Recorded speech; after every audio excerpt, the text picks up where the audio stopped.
Hello guys, welcome back. तो कैसे हैं आप लोग? स्वागत है आप सभी का एक बार फिर से आपके अपने चैनल पर। तो बच्चों, जैसे कि क्लास 12th का जो फर्स्ट चैप्टर है रिलेशन एंड फंक्शन, वो हमने आपका प्रीवियस लेक्चर्स में आपका कंप्लीट कर लिया। तो बच्चों, आज से हम स्टार्ट करेंगे आपका सेकेंड चैप्टर यानी कि इनवर्स ट्रिग्नोमेट्रिक फंक्शन। तो भाई सभी बच्चों ने, अगर आपने पहला चैप्टर रिलेशन एंड फंक्शन जो आपका है उसको अगर नहीं देखा है तो जरूर से देख लो उसके सभी वीडियोस, क्योंकि मैंने पूरा चैप्टर बहुत ही बढ़िया तरीके से एक्सप्लेन किया है और बिल्कुल सीबीएसई के लेटेस्ट जो सिलेबस पैटर्न है उसके अकॉर्डिंग। तो सभी लोग जाकर के उन लेक्चर्स को देखिएगा और उसके बाद ये जो इनवर्स ट्रिग्नोमेट्रिक फंक्शन है ये बिल्कुल उससे कनेक्टेड है। हालांकि मैं आपको जो बेसिक कॉन्सेप्ट हमारे रिलेशन फंक्शन में जो हमने पढ़े थे, जो यहां पर यूज में आने वाले हैं, उसको मैं आपको एक्सप्लेन कर दूंगा, लेकिन अगर आप वो देख लोगे तो आपकी नॉलेज और आपके बेसिक ज्यादा बेहतर क्लियर हो जाएंगे। तो चलिए बच्चों, स्टार्ट करते हैं second chapter inverse trigonometric function. और जल्दी से एक नजर चैप्टर प्रोग्रेस पर मार लेते हैं। तो क्या क्या टॉपिक्स बच्चों इस चैप्टर में हमें पढ़ने हैं, आइए देखते हैं। ट्रिग्नोमेट्रिक फंक्शंस सबसे पहले बच्चों हम रिकॉल करेंगे, आप 11th क्लास में पढ़ करके आए हो ट्रिग्नोमेट्रिक फंक्शंस, ठीक है।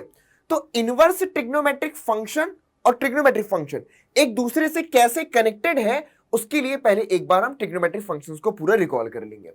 देन बच्चों, restriction of domain, inverse of a sine function, inverse of a cosine function, inverse of a tangent, cotangent, उसके बाद आपके पास सीकेंट, कोसिकेंट, इन सभी फंक्शंस के इनवर्स के बारे में हम डिस्कस करने वाले हैं, ठीक है। तो बच्चों, एक छोटी सी बात हमको यहां पर समझनी है कि एक्चुअल में ये जो कॉन्सेप्ट हम यूज करने वाले हैं यहां पर इनवर्स ट्रिग्नोमेट्रिक फंक्शंस का, तो बेसिकली सीबीएसई ने क्या किया कि आपका जो ग्राफ हो गया बेसिक और प्रिंसिपल वैल्यू ब्रांच जो होती है उसको आपके सिलेबस में रखा है।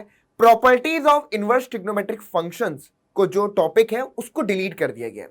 तो अगर मैं बात करूं तो क्या आप में से कुछ बच्चों के डाउट भी आएगा मन में कि sir properties of inverse trigonometric function पढ़नी है तो सीबीएसई के लेटेस्ट सिलेबस के अकॉर्डिंग तो नहीं पढ़नी है, उसके एक्सरसाइज के क्वेश्चंस को सॉल्व करना है तो लेटेस्ट पैटर्न के अकॉर्डिंग नहीं करना है।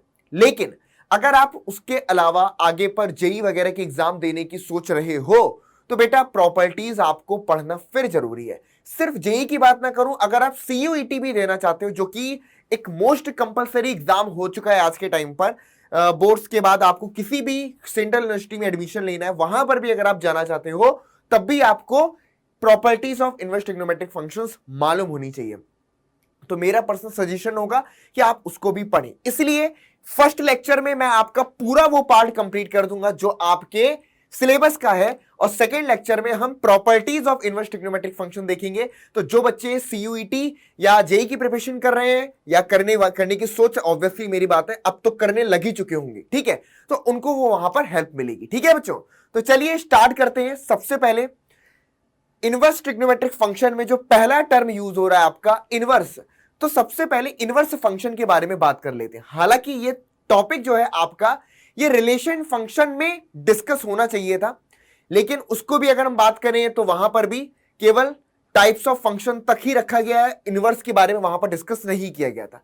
लेकिन हम यहां पर इनवर्स फंक्शन के बारे में आपका डिस्कस करेंगे, ठीक है। तो बच्चों, अगर आपने प्रीवियस लेक्चर को देखा हो तो याद करिए टाइप्स ऑफ फंक्शन जब मैंने आपको पढ़ाया था तो उसमें मैंने आपको one one and onto इस टाइप के फंक्शंस के बारे में डिस्कस किया था। मतलब कि पहले हमने पढ़ा one one function, many one function, उसके बाद ऑन टू फंक्शन, ये थ्री टाइप्स के फंक्शन के बारे में हमने डिस्कस किया। तो क्या आप रिकॉल कर पा रहे हैं कि वन वन फंक्शन क्या होता है, मैनी वन फंक्शन क्या होता है, ऑन टू फंक्शन क्या होता है? तो बेसिक आपको रिकॉल करवा देता हूं, ठीक है बच्चों।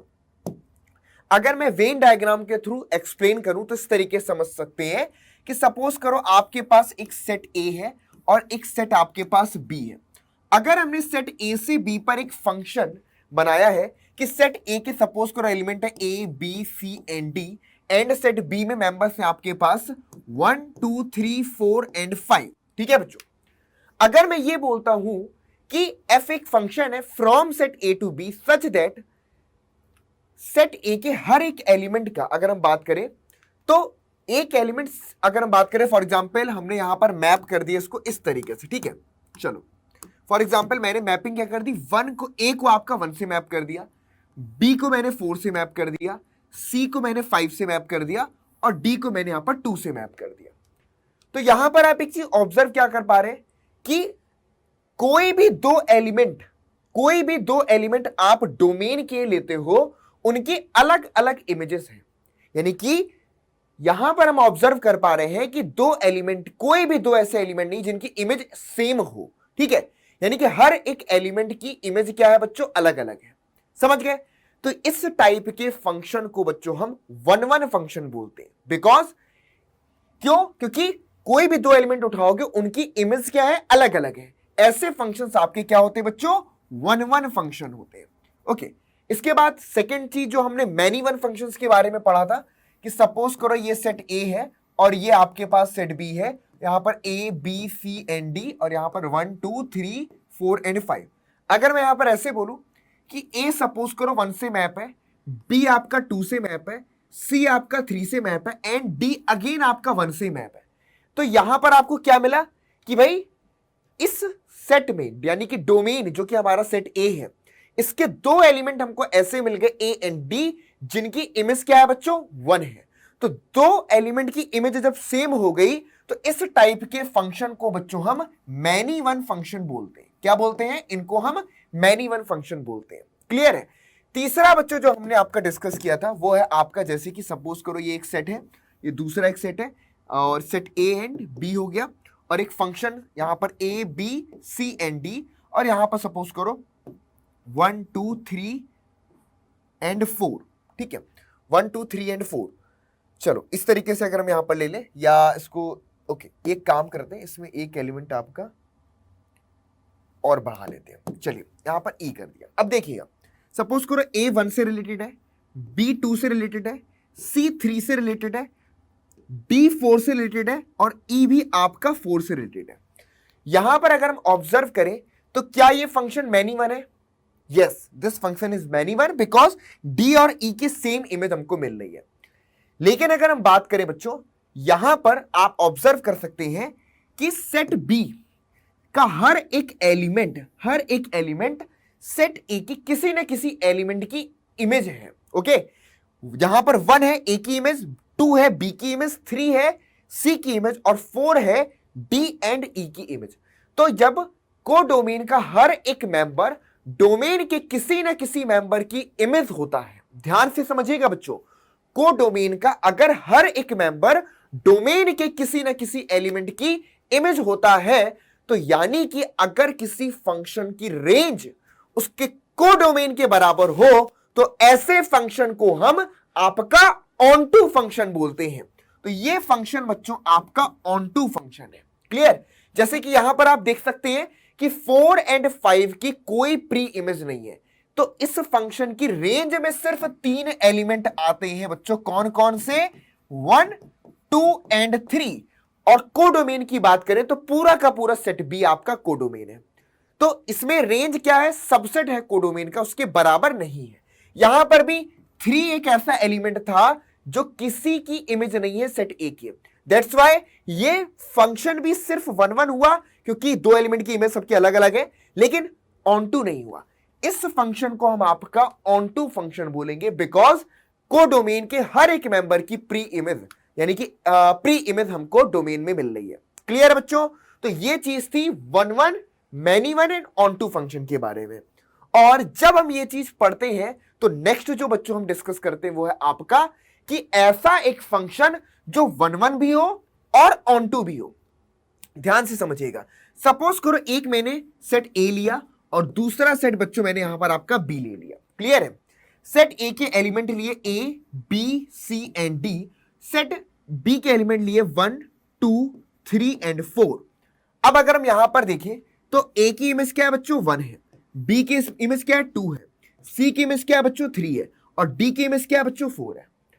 तो अब अगर आप ऑब्जर्व करें तो क्या ये फंक्शन 1 1 है? Yes, this function is 1 1। Clear है?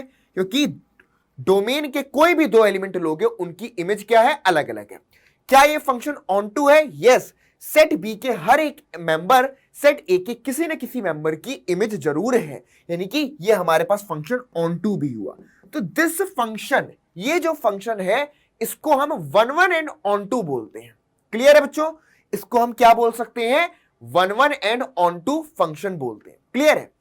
अब बच्चों कॉन्सेप्ट यहीं से डेवलप करता है आपका इनवर्स फंक्शन का। इनवर्स वर्ड का एक्चुअल मीनिंग अगर आपसे मैं पूछूं तो क्या समझ में आता है ना?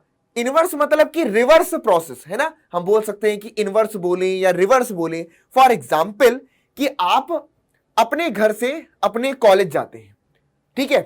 तो घर से कॉलेज जाना एक रास्ता, आप फिर कॉलेज से वापस घर आ रहे हैं, ठीक है? तो क्या हुआ, पहले जाना उसी रास्ते से और सेम रास्ते से वापस आना, मतलब क्या हुआ, उसका रिवर्स। ओके बच्चों, तो इनवर्स और रिवर्स बोले तो मतलब इनका सेम ही है।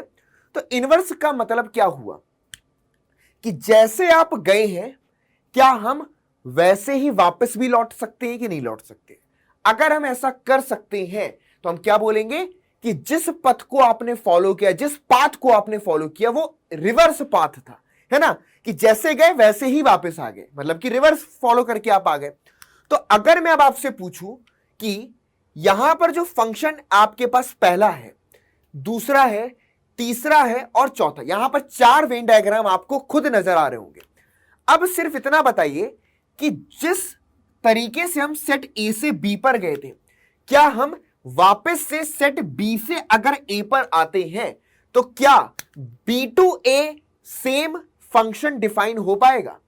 तो अगर आप B to A function define करोगे तो अभी हमने ए से बी फंक्शन डिफाइन किया, लेकिन अगर मैं B to A function define करता हूं तो हम क्या ऑब्जर्व करेंगे कि भाई अगर डोमेन को बी कर दे, को डोमेन को ए कर दे, और ए जैसे 1 से मैप हुआ तो 1 को हम ए से मैप कर दें, 2 जैसे आपका डी से मैप हुआ तो सॉरी डी जैसे 2 की इमेज थी तो अब 2 को डी की इमेज कर दे, ठीक है बच्चों? इस तरीके से अगर हम कर दे तो आप ऑब्जर्व करोगे कि 3 एक ऐसा एलिमेंट मिलेगा जिसकी कोई प्री इमेज नहीं बन रही, यानी कि 3 को आप किससे मैप करोगे? किसी से नहीं कर पाओगे। तो इसका मतलब है कि यहां पर क्या B to A function define हो पाएगा? नहीं हो पाएगा, है ना? मतलब कि रिवर्स अगर हम आते हैं तो 3 से हम वापस नहीं आ पाएंगे, बिकॉज ये इनवर्स तो बन सकता है लेकिन इनवर्स फंक्शन नहीं बोल पाएंगे। क्लियर है? इनवर्स तो हम बोल सकते हैं कि 1 का इनवर्स 2, 2 का इनवर्स डी, 4 का इनवर्स 5, 5 का इनवर्स सी, लेकिन 3 का इनवर्स नहीं मिल रहा। तो अगर एक एलिमेंट का इनवर्स इमेज नहीं मिल रही है तो मतलब क्या हुआ कि ये फंक्शन नहीं है, ठीक है? तो इस तरीके से सेम चीज यहां पर आप देखोगे तो 4 और 5 का, इधर पर हम देखेंगे तो 4 की 2 अलग अलग इमेज मिल रही है, तो बी टू ए यहां भी फंक्शन आपका डिफाइंड नहीं हो पाएगा। लेकिन अगर आप चौथे वाले फंक्शन की बात करो, यहां पर अगर आप देखो तो ये कैसा फंक्शन है, 1 1 है और ऑन टू है। अगर मैं इसका इनवर्स डिफाइन करूं तो कुछ नहीं, मैंने अब सेट बी ले लेना है, फिर सेट ए ले लेना है, बी के एलिमेंट ले लिए 1 2 3 एंड 4, ए के एलिमेंट ले लिए हमने A B C and D, तो 1 को हमने ए से, 2 को बी से, 3 को सी से, डी 4 को डी से। क्लियर है? तो अब ये जो फंक्शन बना इसको हम एफ इनवर्स बोलते हैं, ठीक है बच्चों? अगर ये फंक्शन आपका एफ था तो ये जो बना फ्रॉम बी टू ए, इसको हम एफ इनवर्स के नाम से जानेंगे, यानी कि फंक्शन एफ का रिवर्स, ठीक है? और ये रिवर्स जो बना ये भी एक फंक्शन है, क्योंकि रिवर्स करने पर को डोमेन अब डोमेन में बदल गया है, और फंक्शन तभी बोल सकते हैं जब हर एक एलिमेंट की एक इमेज बन रही हो, ठीक है? तो अभी भी ये क्या है, आपका 1 1 है और ऑन टू है। क्लियर है? तो बच्चों अगर कोई फंक्शन, समझ में आई यहां से बात, कि अगर कोई फंक्शन हमारा अपने डोमेन कोई एक डोमेन और कोडोमेन के बीच में 1 1 ऑन टू फंक्शन है, तो हम there exist a function from B to A that is also 1 1 and onto, और जो क्या होगा एक तरीके से हमारा इनवर्स कहलाएगा, जो कि हमारे पास ए से बी पर बनने वाले फंक्शन का इनवर्स होगा बी टू ए बनने वाला फंक्शन। क्लियर है? ये बात समझ में आई? सिंपल है। तो अगर एक फंक्शन ए से बी पर 1 1 ऑन टू है तो हम उस फंक्शन का इनवर्स फंक्शन बना सकते हैं, जो कि from set B to set A होगा। इसमें क्या होगा, जो सेट बी होगा वो डोमेन होगा और सेट ए जो होगा वो आपका कोडोमेन यानी कि रेंज बन जाएगा। क्लियर है? तो इस तरीके से बच्चों कोई भी फंक्शन जो 1 1 ऑन टू होता है, ऐसे फंक्शंस को हम इन्वर्टिबल फंक्शंस के नाम से जानते हैं। बिकॉज ए टू बी अगर 1 1 ऑन टू फंक्शन है तो बी टू ए भी हम एक 1 1 ऑन टू मिलेगा, जो कि गिवन फंक्शन का रिवर्स होगा, गिवन फंक्शन का रिवर्स होगा, और रिवर्स को हम इनवर्स फंक्शन के नाम से जानते हैं। क्लियर हो गई ये बात? बहुत बढ़िया। तो बच्चों ये चीज हमें समझ में आ गई कि जरूरी है कि किसी भी फंक्शन का इनवर्स सिर्फ और सिर्फ तब निकाला जा सकता है जब वो फंक्शन 1 1 एंड ऑन टू है। अगर कोई फंक्शन 1 1 या ऑन टू में से एक भी कंडीशन को सेटिस्फाई नहीं कर पाया तो उस फंक्शन का रिवर्स यानी कि इनवर्स फंक्शन डिफाइन नहीं किया जा सकता। क्लियर है? आई बात समझ में? तो इनवर्स डिफाइन कब होगा? जब गिवन फंक्शन 1 1 ऑन टू हो, तब जाकर के हम B2A एक इनवर्स फंक्शन डिफाइन करेंगे। क्लियर है? और इनवर्स फंक्शन में डोमेन और कोडोमेन आपके इंटरचेंज हो जाएंगे। क्लियर है? बहुत बढ़िया। चलो ओके। तो बच्चों अब जो जिसकी हम बात करने वाले हैं, जैसे कि अब हम पढ़ने वाले इनवर्स ट्रिग्नोमेट्रिक फंक्शंस। क्लियर है? तो इनवर्स ट्रिग्नोमेट्रिक फंक्शंस के लिए अगर हम बात करें, अच्छा कुछ एग्जांपल्स मैं आपको कहूं तो और एक्सप्लेन कर दूं। ठीक है, कुछ एग्जांपल्स हम और लेते हैं ताकि आपका और ज्यादा अंडरस्टैंडिंग हो जाए। ठीक है, ग्राफिकली हम कैसे समझेंगे इनवर्स फंक्शन? तो फॉर एग्जांपल अगर मैं आपसे बोल रहा हूं कि fx इक्वल टू यहां पर आपके पास है एक्स स्क्वायर, तो सिंपल सी बात है कि अगर आप एक्स स्क्वायर की ग्राफ की मैं बात करूं तो इस तरीके का ग्राफ होता है। ठीक है, अब अगर मैं आपसे पूछूं क्या fx equal to x square from r to 0 to infinity, क्या ये आपका, ठीक है समझिएगा, from r to 0 to infinity, क्या ये फंक्शन आपका इन्वर्टिबल होगा? तो सिंपली आप यहां पर देख करके बता पाओगे कि सर ये फंक्शन इन्वर्टिबल नहीं होगा। उसका रीजन है because this function is not 1 1, ये फंक्शन आपका 1 1 नहीं है। हाँ, ऑन टू इसलिए है क्योंकि मैंने जो कोडोमेन लिया है वो 0 टू इनफाइनाइट ले लिया, that's why this function is onto, और यही इसकी रेंज भी है, तो ऑन टू इस वजह से हो जाएगा। लेकिन क्या ये फंक्शन 1 1 होगा? तो 1 1 नहीं हो पाएगा। तो जब ऐसी प्रॉब्लम आती है, ठीक है बच्चों, तो इस कंडीशन में गिवन फंक्शन का इनवर्स फाइंड करने के लिए हम क्या करते हैं बच्चों? डोमेन को रिस्ट्रिक्ट करते हैं। डोमेन को क्या करते हैं बच्चों? इसको हम रिस्ट्रिक्ट कर देते हैं, मतलब कि डोमेन छोटा कर दो। अभी डोमेन क्या है? अभी डोमेन है आपका minus infinity two plus infinity. ठीक है बच्चों, अभी डोमेन ये है। ठीक है, तो अगर हम डोमेन को छोटा कर दें, मतलब कि अगर हम फंक्शन की बात करें fx equal to x square और फंक्शन डिफाइन करें आपका from 0 to infinity to 0 to infinity, अब हमने क्या कर दिया बच्चों? फंक्शन के डोमेन को रिस्ट्रिक्ट कर दिया, पूरा आर ना लेकर के 0 टू इनफाइनाइट लिया। अब अगर आप ध्यान से ऑब्जर्व करो तो ये फंक्शन कुछ इस तरीके का आपका बन जाएगा। क्लियर है? ये फंक्शन कुछ इस तरीके का बनेगा। ठीक है, fx equal to x square का ग्राफ जो होगा कुछ ऐसा होगा। हाँ, अब अगर मैं एक्स एक्सिस के पैरेलल जो मर्जी लाइन ड्रॉ करूंगा, क्लियर है, वो सभी ग्राफ को सिर्फ और सिर्फ एक पॉइंट पर कट कर रही होंगी। ठीक है बच्चों, तो इस वजह से ये फंक्शन आपका अब 1 1 भी हो गया और ऑन टू भी हो गया, क्योंकि इसकी रेंज 0 टू इनफाइनाइट हो गई। क्लियर है? लेकिन अब बच्चों अगर मैं यहां पर आपसे पूछूं कि भाई हमें इस फंक्शन का इनवर्स फंक्शन ड्रॉ करना है, ठीक है, तो बच्चों किसी भी गिवन फंक्शन का इनवर्स फंक्शन ड्रॉ करने के लिए हम क्या करते हैं? हम इसकी मिरर इमेज ले लेते हैं। किसके रिस्पेक्ट में? y is equal to x के रिस्पेक्ट में।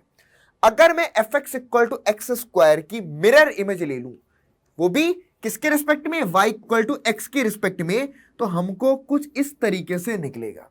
ठीक है, हमको कुछ इस तरीके से निकल के आएगा। तो ये जो ग्राफ होगा ये f इनवर्स ऑफ x का ग्राफ होगा, और स्क्वायर का रिवर्स क्या होता है? स्क्वायर रूट होता है। तो ये हमारे पास f इनवर्स, मतलब कि ये गिवन फंक्शन का इनवर्स फंक्शन हुआ जो कि स्क्वायर रूट ऑफ x हो गया। क्लियर है? तो इस तरीके से बच्चों हम आपका फाइंड कर सकते हैं क्या?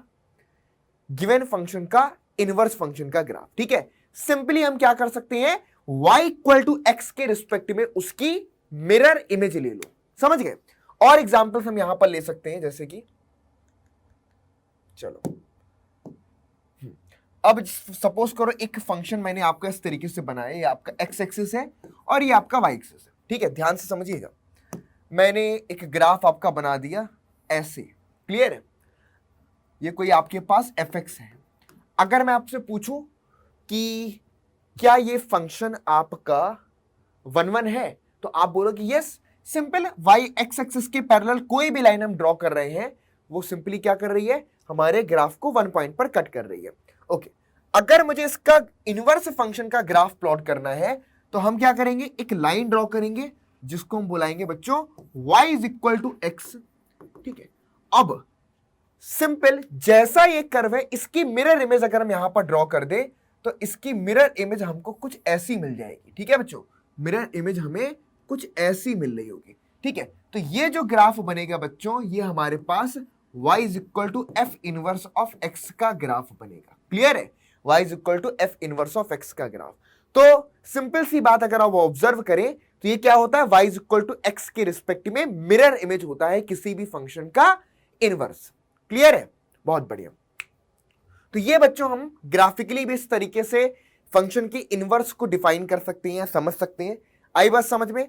बस ये चीज देखना है जो गिवन ग्राफ है वो आपका 1-1 हो और ऑन टू हो, देन हम उस पर प्रोसीड कर सकते हैं। चलिए अब बच्चों हम बात करेंगे आपका ट्रिग्नोमेट्रिक फंक्शंस और उनके इनवर्स के बारे में। तो ट्रिग्नोमेट्रिक फंक्शंस के इनवर्स पर बात करने से पहले आपके सामने साइन फंक्शन का ग्राफ बना हुआ है। आपने 11th क्लास में जो हमारे पास 6 के 6 ट्रिग्नोमेट्रिक फंक्शन है, sine, cos, tan, cot, cosec and sec, इन सभी के ग्राफ आपने पढ़े होंगे। इनके डोमेन और रेंज को आपने डिस्कस किया होगा। ठीक है, आई थिंक सभी को डोमेन और रेंज तो याद होंगे ट्रिग्नोमेट्रिक फंक्शंस के।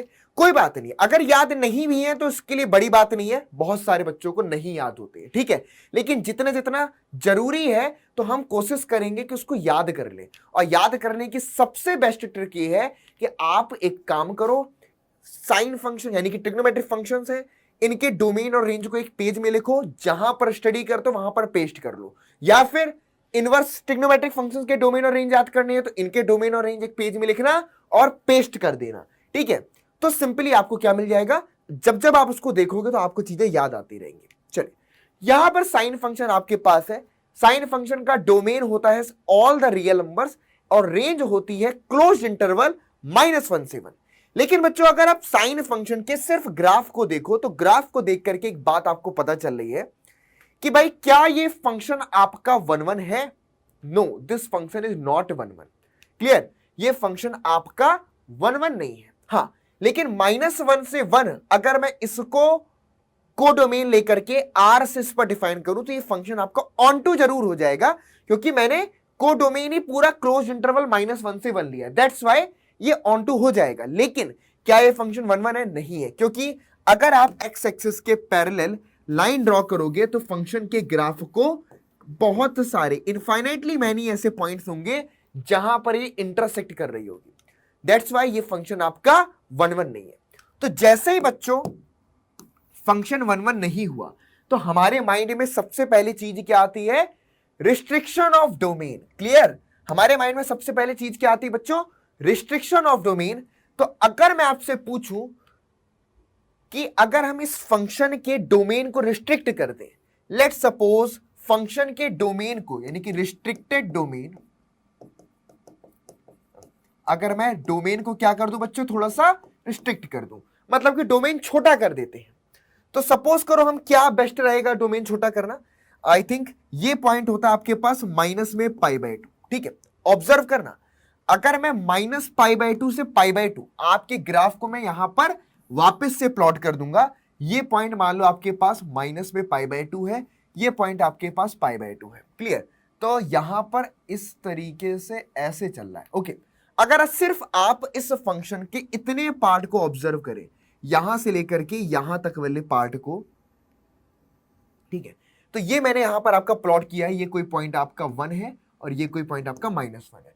तो भाई अब सिर्फ इतने डोमेन में बताना। ठीक है, अगर मैं अब यहां पर बात करूं कि साइन फंक्शन है आपका यहां पर, जिसका डोमेन मैंने कर दिया -π/2 से आपका π/2 और रेंज कर दी मैंने -1 से 1 एज इट इज। तो अब अगर आप देखो तो इस डोमेन में, इतने डोमेन में कोई भी अगर मैं एक्स एक्सिस के पैरेलल लाइन ड्रॉ करता हूं तो ग्राफ को सिर्फ एक पॉइंट पर कट करेगा। ठीक है, तो इस जैसे ही डोमेन को मैंने रिस्ट्रिक्ट कर दिया तो ऑटोमेटिक हमको जो पार्ट दिख रहा है ये 1-1 है। कैसा है बच्चों? ये 1-1 भी है और ऑन टू भी है।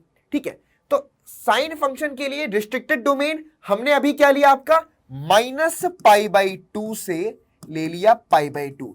तो इतने पार्ट में फंक्शन आपका 1/2 है। लेकिन आप बोलोगे सर इसके अलावा अगर हम ये बोलें कि माइनस में 3π/2 से माइनस में π/2 पर देखें, तो भाई माइनस से 3π/2 कहां पर आएगा?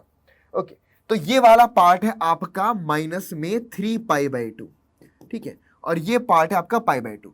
तो बच्चों यानी कि यहां से लेकर के अगर मैं इतना पार्ट लेता हूं तो इतने पार्ट में भी फंक्शन आपका कैसा है बच्चों? 1/1 और ऑन2 है। क्लियर है? फिर अगर मैं चाहूं तो ये वाले पॉइंट से, इस पॉइंट से अगर मैं देखूं माइनस में 5π/2 से लेकर के माइनस का 3π/2, तो इतने पार्ट में भी फंक्शन आपका 1/1 और ऑन2 है। तो यानी कि -π/2 से π/2, -3π/2 से -π/2, माइनस में 5π/2 से आपका माइनस में 3π/2, और ऊपर की ओर अगर हम चलें तो मान लो हम यहां से π/2 से हम ले सकते हैं आपका 3π/2, ठीक है। तो ऐसे ना जाने कितने सारे हमको छोटे छोटे छोटे रिस्ट्रिक्टेड डोमेन मिल जाएंगे जिसमें फंक्शन आपका अगर मैं बात करूं तो 1/1 भी होगा और ऑन2 भी होगा, है ना। ऐसा कोई जरूरी थोड़ी है कि सिर्फ -π/2 से π/2 डोमेन में जो फंक्शन का ग्राफ बन रहा है या जो फंक्शन डिफाइन होगा वही 1/1 ऑन2 होगा। इस पूरे इंटायर डोमेन में हमको ऐसे बहुत सारे रिस्ट्रिक्टेड डोमेन मिल सकते हैं जिसपे फंक्शन आपका 1/1 भी होगा और ऑन2 भी होगा। आई बात क्लियरली समझ में? ठीक है, तो ये कहानी थी रिस्ट्रिक्शन ऑफ डोमेन की, ठीक है बच्चों, है ना। इस कहानी को हम बोलते हैं रिस्ट्रिक्शन ऑफ डोमेन, कि डोमेन को रिस्ट्रिक्ट करके उस पर्टिकुलर डोमेन में फंक्शन अगर 1/1 और ऑन2 अगर हो जाता है तो बढ़िया है। ये चीज कहानी होगी, ठीक है। आई बात समझ में? अभी इनवर्स पर मैं बात करूंगा, ठीक है, इनवर्स के बारे में हम बात करेंगे। लेकिन एक बात समझ में आ गई कि अगर मैं इतने डोमेन और कोडोमेन के बीच में फंक्शन डिफाइन करूंगा तो वो 1/1 ऑन2 है, तो हम पक्का आपका साइन इनवर्स फंक्शन हम यहां पर डिफाइन कर पाएंगे। लेकिन inverse is the reverse process. कहां से कहां पर बच्चों? -1 से 1 से आपका -π/2 से π/2, यानी कि रिवर्स प्रोसेस में यहां से यहां की ओर एक फंक्शन डिफाइन हो जाएगा बिकॉज दिस इज 1/1 ऑन2। सेम हम इधर भी ये चीज आपकी कर सकते हैं, ठीक है। इन डोमेन्स के रिस्पेक्ट में भी हम ये काम कर सकते हैं। लेकिन अगर मैं बात करूं तो बच्चों इसको हम बोलते हैं यहां पर प्रिंसिपल वैल्यू ब्रांच। हम कर तो इनके रिस्पेक्ट में भी सकते हैं, लेकिन अगर मैं बात करूं तो इतने पार्ट को प्रिंसिपल वैल्यू ब्रांच के नाम से जानते हैं। किसके नाम से जानते हैं बच्चों? प्रिंसिपल ब्रांच के नाम से इसको हम जानते हैं। क्लियर है? तो बेसिकली अगर हम यहां पर बात करें तो -π/2 से π/2 वाले रिस्ट्रिक्टेड डोमेन को हम प्रिंसिपल ब्रांच के नाम से जानते हैं, ठीक है। तो ये नहीं बोलेंगे कि हम सिर्फ इसी पर डिफाइन कर सकते हैं, हम इसके अलावा इन डोमेन्स पर भी डिफाइन कर सकते हैं। लेकिन अब आपको यह नोट करना है कि अगर आपसे पूछा जाए कि साइन फंक्शन की प्रिंसिपल डोमेन में प्रिंसिपल ब्रांच कौन सी है, तो प्रिंसिपल ब्रांच आप आंसर क्या करोगे? -π/2 से π/2 को प्रिंसिपल ब्रांच लिया गया है। क्लियर है बच्चों? प्रिंसिपल ब्रांच आपका लिया गया। सेम चीज बच्चों हम आपका कॉस फंक्शन के लिए भी बात कर सकते हैं।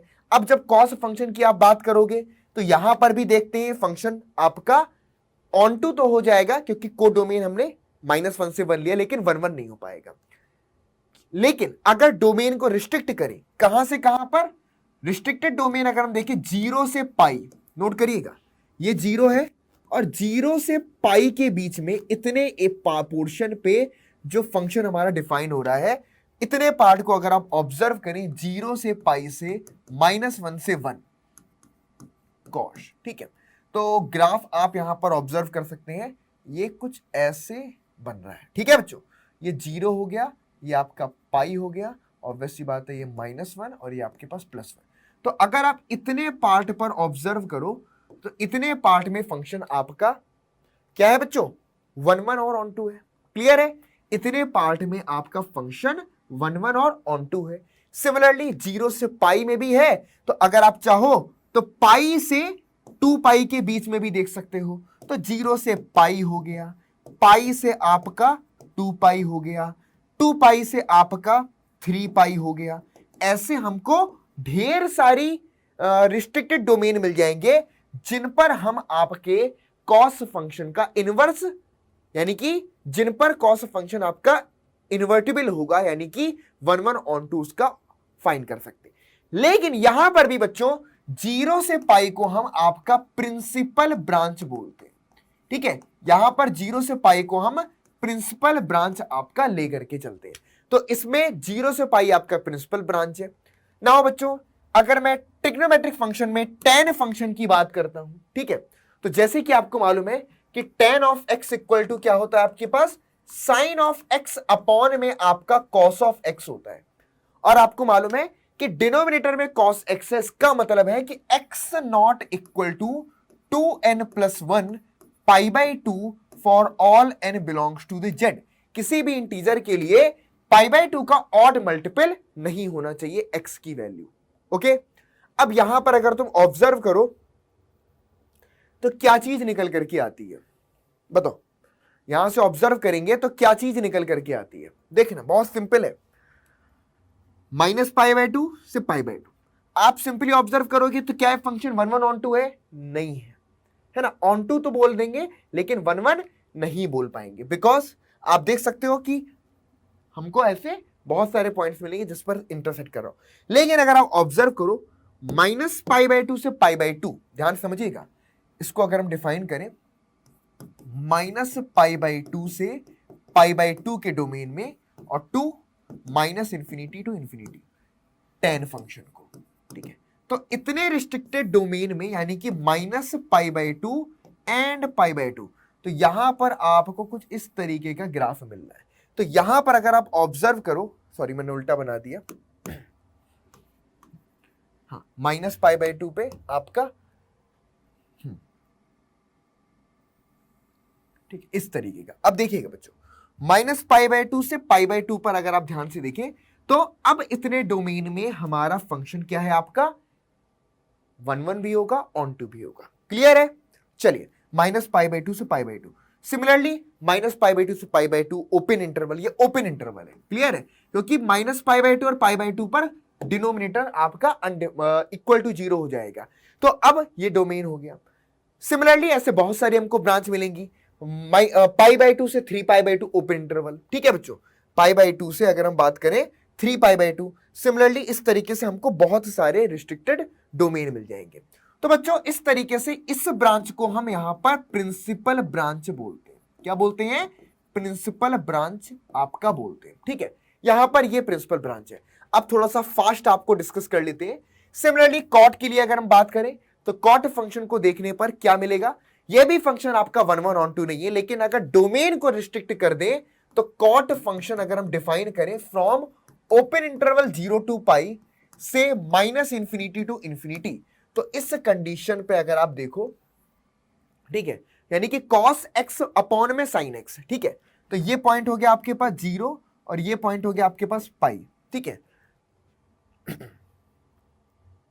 तो हाँ जी, तो इसका ग्राफ कैसे आएगा बच्चों? हाँ, तो बेसिकली अगर हम देखें 0 से पाई के डोमेन में आप सिंपली अगर ऑब्जर्व करो तो ये हमको ग्राफ मिल रहा है। यहां पर कोई पॉइंट आपके पास मान लो, हाँ, पाई बाई 2 हो गया, तो ग्राफ कुछ इस तरीके से आएगा। ठीक है, कुछ इस तरीके से हमको ग्राफ मिल गया। तो इस डोमेन में अगर हम देखें 0 से पाई के बीच में, तो ये भी फंक्शन हमारा 1 और ऑन टू हो जाएगा। तो बच्चों ये हमारे पास इधर पे प्रिंसिपल ब्रांच है। क्या बच्चों? प्रिंसिपल ब्रांच है, ये सब प्रिंसिपल ब्रांच है। सिमिलरली बच्चों अगर आप यहां पर सेक फंक्शन की बात करते हो तो सेक फंक्शन के लिए अगर आप ऑब्जर्व करो तो 0 से पाई अगर हम देखें, सेक फंक्शन के लिए अगर हम देखें तो 0 से पाई अगर आप ले लो, 0 से पाई, लेकिन यहां से अगर हम पाई बाई 2 को आपका हटा देते हैं क्योंकि पाई बाई 2 पर फंक्शन आपका डिफाइंड नहीं है, तो ये फंक्शन आपका और यहां से हम ले लें minus infinity to -1 union 1 to infinity. Clear? तो इस ब्रांच पर फंक्शन आपका यानी कि ये पार्ट बन गया और ये पार्ट बन गया। ठीक है, इतने पार्ट पर अगर हम देखिए तो फंक्शन आपका क्या है बच्चों? 1 और ऑन टू है। सेम चीज बच्चों अगर हम कॉसेक के लिए बात करें तो यहां पर भी अगर आप ऑब्जर्व करो तो कॉसेक की अगर हम बात करें तो ये बनेगा -π/2 से π/2, सिर्फ और सिर्फ जीरो को हटा दे क्योंकि जीरो पर डिफाइन नहीं होगा। क्लियर है?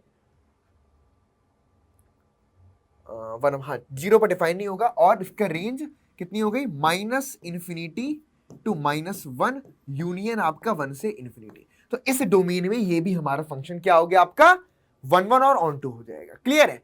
तो ये सब क्या है बच्चों, हमारे रिस्ट्रिक्टेड डोमेन है ना। मैंने आपको ऑलरेडी बताया कि सिर्फ जरूरी नहीं कि इसी को हम बोले, लेकिन इनको हम प्रिंसिपल ब्रांच के नाम से बोलते हैं। और इसकी इंपॉर्टेंस ये है कि जब भी हम आपके इनवर्स फंक्शन की बात करेंगे और वहां पर कोई ब्रांच मेंशन नहीं है कि किस ब्रांच में इनवर्स डिफाइन करना है, तो जनरली हम प्रिंसिपल ब्रांच में ही फंक्शन के इनवर्स को डिफाइन करते हैं या इनवर्स फंक्शन की वैल्यू फाइंड करते हैं। ठीक है बच्चों? तो ऑलमोस्ट आप पूरे जितने भी क्वेश्चंस आप देखोगे अपने सिलेबस में, सब में हर जगह पर इसी प्रिंसिपल ब्रांच के लिए ही डिफाइन किया। हाँ, जब जेई वगैरह की प्रिपरेशन करते हो तो वहां पर क्वेश्चंस आ जाते हैं इस तरीके के कि वहां पर आपसे कोई दूसरी ब्रांच में दे देगा कि भाई आपको 3π/2 से π/2 के बीच में, सॉरी π/2 से 3π/2 के बीच में इनवर्स फंक्शन है, इसकी वैल्यू बतानी है। तो वो अलग अलग तरीके से घुमा फिरा के आपसे पूछ सकता है। लेकिन आपके सिलेबस में एनसीईआरटी में अगर हम बात करें तो all over the each and every question हम प्रिंसिपल ब्रांच पर ही बात करेंगे। तो ये हमारे पास कॉसेक के लिए प्रिंसिपल ब्रांच हो गई -π/2 से π/2 0। ठीक है, एक चीज बिल्कुल दिमाग में रखनी है। ठीक है बच्चों, ये चीज क्लियरली समझ में आ गई। अब हम सेम इन्हीं फंक्शंस के इनवर्स पर बात करेंगे। तो जब हम इनवर्स फंक्शन की बात करेंगे तो कोडोमेन बन जाएगा डोमेन और डोमेन बन जाएगा आपका कोडोमेन, यानी कि कोडोमेन डोमेन एक दूसरे से इंटरचेंज हो जाएंगे, स्वाइप कर लेंगे। कर ले? चलिए, तो अगर आप इस चीज को बढ़िया तरीके से समझ गए हैं और ग्राफ में आपने इस चीज को ऑब्जर्व कर लिया, ये आपका पोर्शन इतना और ये पोर्शन आपका इतना। ठीक है, तो अब बच्चों हम इनके रिस्पेक्ट में इनवर्स फंक्शन के ग्राफ पर बात करने वाले। ठीक है, तो आ जाए इनवर्स फंक्शन के ग्राफ पर।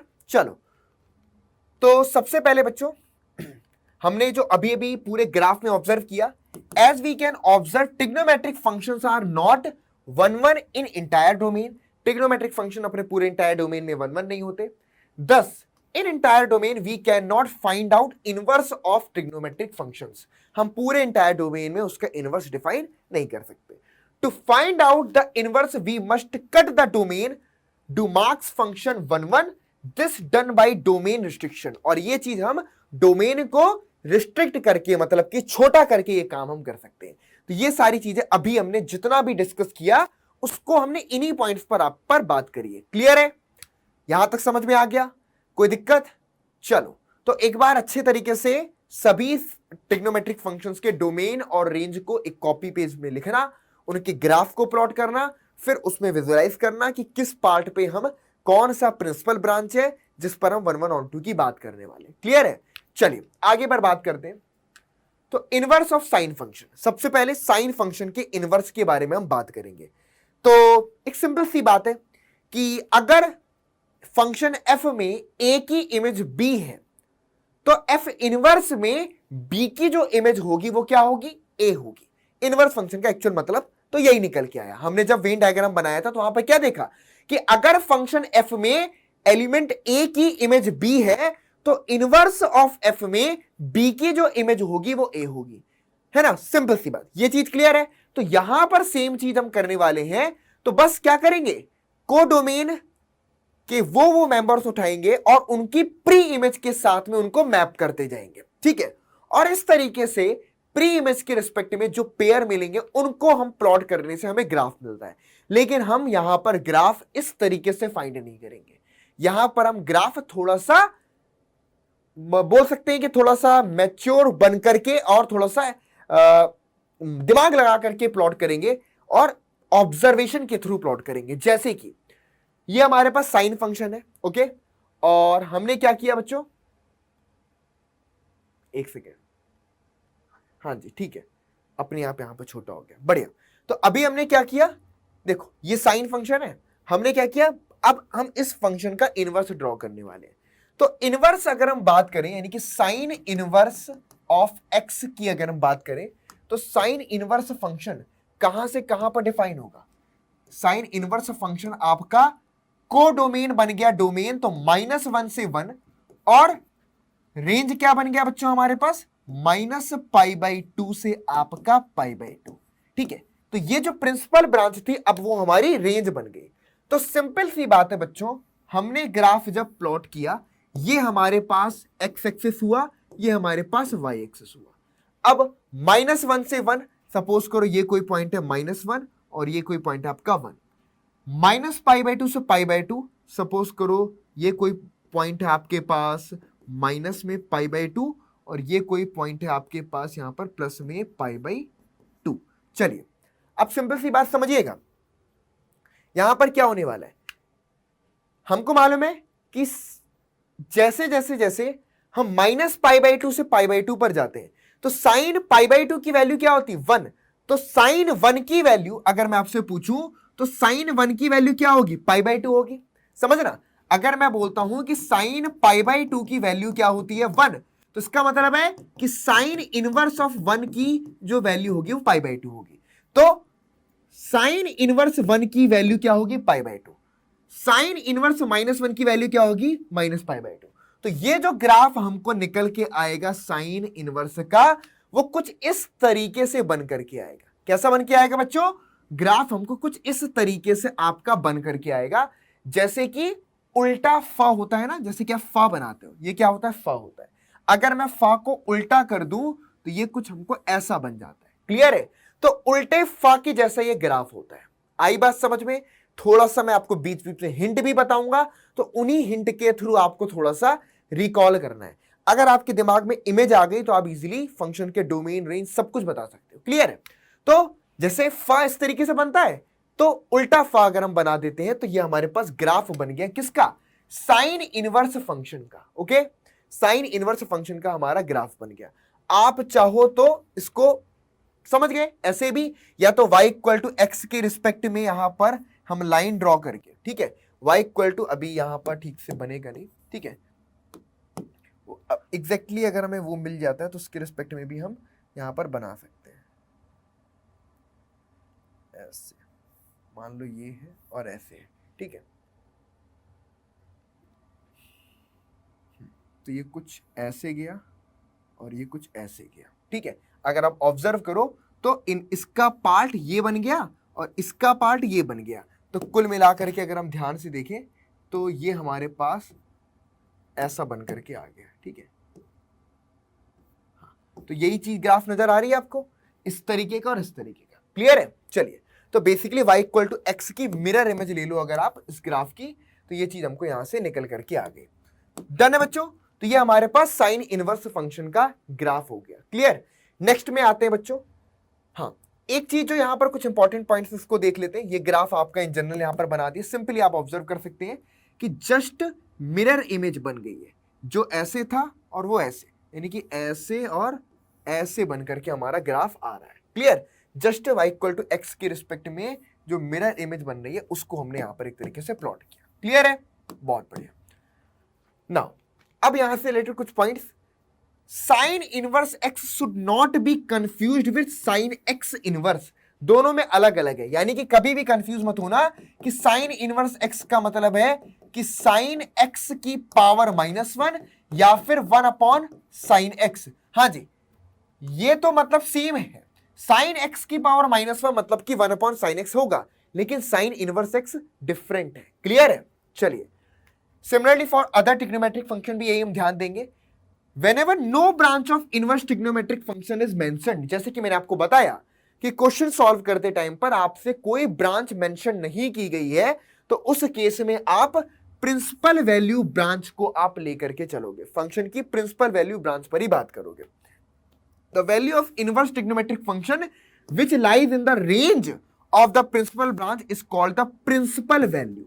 अब प्रिंसिपल ब्रांच के रिस्पेक्ट में जो भी हमें इनवर्स ट्रिग्नोमेट्रिक फंक्शंस की वैल्यू आएंगी, है ना, तो उनको हम एक तरीके से क्या बोलते हैं? उनको हम प्रिंसिपल वैल्यू की बात करते हैं, उनको हम प्रिंसिपल वैल्यू बोलते हैं। तो आपसे पूछ लेगा कि बताइए साइन इनवर्स 1/2 की वैल्यू बताइए। साइन इनवर्स 1/2 की वैल्यू बताइए। तो आपको मालूम है यहां पर कि साइन इनवर्स 1/2 कब होता है, यानी कि साइन की वैल्यू 1/2 कब होती है। तो आपके माइंड में आएगा अच्छा π/6 पर, π/6 माइनस π/2 से π/2 के बीच में आता है, यस। तो साइन इनवर्स 1/2 आपके पास π/6 हमको निकल करके आ जाएगा। क्लियर है, क्योंकि ये क्या है हमारे पास -1 से 1 के बीच में, तो इसकी जो रेंज बनेगी वो -π/2 से π/2 के बीच में। तो इसकी इमेज साइन इनवर्स 1/2 की इमेज π/6 में निकल करके आ गई। क्लियर है, इस तरीके से हम यहां पर करेंगे। तो बच्चों ये जो वैल्यू हमको निकल के आ रही है ये प्रिंसिपल वैल्यू कहलाएगी। इसको हम क्या बुलाएंगे बच्चों, इसको हम आपका प्रिंसिपल वैल्यू बोलेंगे। तो ये आपकी प्रिंसिपल वैल्यू आ गई। तो साइन इनवर्स 1/2 की प्रिंसिपल वैल्यू क्या होगी, π/6 होगी। सिमिलरली आपसे अगर मैं पूछूं कि साइन इनवर्स और कोई नंबर ले लिया हमने 1/√2, तो साइन इनवर्स 1/√2 की प्रिंसिपल वैल्यू क्या हो जाएगी, π/4 हो जाएगी, है ना। लेकिन अगर मैं आपसे पूछ लूं कि साइन इनवर्स 1/√2 की -1/√2, क्या ले लिया, -1/√2, इसकी वैल्यू आप बताइए। तो अब आपको यह सोचना है कि -1/√2 -π/2 से π/2 के बीच में किसकी वैल्यू होता है ना। आपके दिमाग में क्या आना चाहिए, आप उल्टी बात कर रहे हो कि साइन फंक्शन में -π/2 से π/2 वाली रेंज में के बीच में -1/√2 हमको कब मिलता है। तो आपके माइंड में क्या आंसर आएगा, जल्दी सोच के बताइए। आपका आंसर आ जाएगा यहां पर माइनस में आपका π/4। माइनस में π/4 की जो वैल्यू होगी, साइन -π/4 इक्वल टू -1/√2। इस तरीके से हम जंप करते चलेंगे। अभी इसको अच्छे से कैसे फाइंड करना है वो भी मैं आपको एक्सप्लेन करूंगा। चलो, जैसे कि क्वेश्चन में पूछ लिया साइन इनवर्स 1/√2। तो बच्चों सबसे पहले इसको सॉल्व करने के लिए हम क्या लेंगे कि लेट साइन इनवर्स 1/√2 क्या है हमारे पास, y के बराबर। ओके, इसको देखते ही आपके माइंड में जो बत्ती जलनी चाहिए वो आनी चाहिए -π/2 से π/2, क्योंकि इस इनवर्स फंक्शन की रेंज इसके बीच में है। तुरंत आपके माइंड में ये प्रिंसिपल ब्रांच आ जानी चाहिए। ओके, अब sine inverse 1/√2 equal to y है, तो अगर मैं इनवर्स को यहां लेकर के जाऊं, या मैं इसको ऐसे भी बोल सकता हूं कि दोनों साइड पर अगर मैं साइन ले लेता हूं, दोनों साइड पर अगर मैं साइन ले लेता हूं, तो sine of sine inverse identity, तो ये हमारे पास 1/√2 आ गया और ये हमारे पास साइन y बन गया। अब आपको y की ऐसी वैल्यू बतानी है -π/2 से π/2 के बीच में जिसके लिए साइन y 1/√2 हो, तो तुरंत आपका आंसर यहां से कितना आ जाएगा, साइन π/4। तो इस तरीके से बच्चों हमको y की वैल्यू, है ना, सॉरी इसको ऐसे लिखेंगे, है ना, इसको ऐसे लिखोगे कि 1/√2 हमारे पास साइन π/4 के बराबर, और ये बन गया साइन y, और ये 1/2 फंक्शन है, तो इसका मतलब है कि y की वैल्यू π/4 हो जाएगी और ये आपका आंसर आ जाएगा। क्लियर है, ये क्या आ जाएगा, आपका आंसर निकल करके आ जाएगा। आई बात समझ में। सबसे पहले इसको y सपोज किया आपने और दोनों साइड पर साइन से ऑपरेट कर लिया हमने, एक तरीके से कंपोजिशन ऑफ फंक्शन, है ना। तो साइन ऑफ साइन इनवर्स केवल इतना बचा और यहां से ये आया, उस तरीके से हमने डिफाइन कर लिया। आइए अब बच्चों बात करते हैं इनवर्स ऑफ कोसाइन फंक्शन की। कोसाइन फंक्शन का इनवर्स कैसे डिफाइन करेंगे, फंडा तो सेम है, सिंपल सा। कॉस इनवर्स की अगर हम बात करेंगे तो डोमेन आपका रहेगा -1 से 1, लेकिन रेंज रहेगी आपकी 0 से पाई। ओके, और इस तरीके से हम बनाएंगे, ध्यान से समझिएगा। रेंज 0 से पाई है, तो मान लो एक्स एक्सिस, ये कोई पॉइंट आपके पास 0, ये कोई पॉइंट आपके पास π/2, और ये कोई पॉइंट आपके पास पाई, ये कोई पॉइंट है -1 और ये कोई पॉइंट है आपके पास 1, आपको मालूम है। अब मैं आपसे पूछूं सिंपल सा, बहुत आसान तरीका, कि cos π/2 की वैल्यू क्या होती है, 0 होती है। क्लियर, तो cos इनवर्स π/2 भी क्या होगा, है ना। अगर मैं cos π/2 की वैल्यू 0 होती है तो cos इनवर्स 0 की बात करूंगा तो क्या होगा, π/2।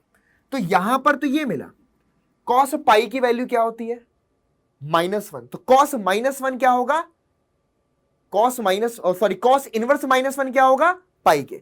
तो इस तरीके से ये जो ग्राफ हमको निकल करके आएगा वो ये ग्राफ बन के आएगा, यानी कि बिल्कुल सीधा फा के जैसा, जैसे सीधा फा बनता है ना आपका, बिल्कुल ये फा के जैसा आपका ग्राफ बन करके आ गया आपका।